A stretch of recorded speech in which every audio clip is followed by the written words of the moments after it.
जय श्री कृष्णा। गणेश जी की कहानी, कोई भी कथा कहानी करे उसके बाद गणेश जी की कहानी जरूर सुनी। गणेश जी मनुष्य की सब मनोकामना पूरी करते हैं। चौथ की कहानी सुनने के बाद ये गणेश जी की कहानी जरूर सुनी। एक सेठ सेठानी थे, उनके संतान नहीं थी। वह बहुत दुखी थे। एक दिन सेठानी ने गणेश जी से प्रार्थना करी, हे प्रभु मेरे पुत्र हो जाए, मैं 1.25 किलो का तिलकुट्टा बनाकर भोग लगाऊंगी।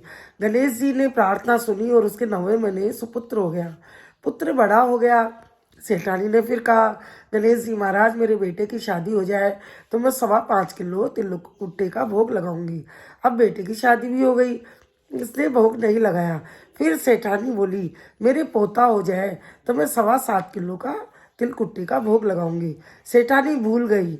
अब इधर पोते की बहू घर में आ गई तो वो गणेश जी से प्रार्थना करने लगी, हे गणेश जी महाराज मेरे बेटा हो जाए तो मैं 1.25 किलो का तिलकुट्टी का भोग लगाऊंगी। अब बहू के भी 9वें महीने बेटा हो गया। अब बहू भी भोग लगाना भूल गई। गणेश जी ने सोचा दोनों सास बहू ने भोग नहीं लगाया और इन दोनों को याद दिलाना चाहिए। इधर पोते की शादी होने लगी तो गणेश जी ने चटका दिखाया। गणेश जी पोते को उठाकर बिलवे ले गए।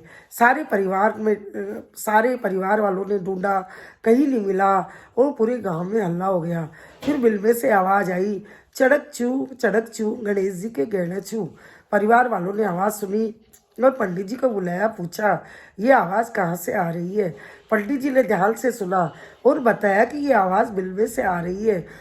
आपने गणेश जी के प्रसाद बोल रखा है क्या और चढ़ाया नहीं, इसलिए गणेश जी उसको उठाकर ले गए।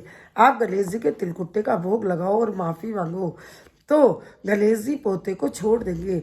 दोनों सास बहू को याद आई कि हमने अलग अलग प्रसाद बोल रखा है और चढ़ाया नहीं।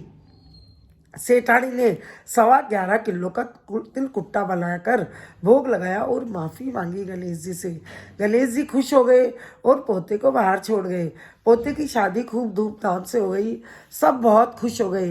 हे गणेश जी महाराज, सेठानी को बेटा पोता पड़पोता दिया, वैसे सबको देना, उनके अंधन के भंडार भरे, वैसे हमारे भी भरना, कहता न सुनता न ओंकारो बढ़ता न, पूरे परिवार की रक्षा करना। बोले गणेश जी महाराज की जय।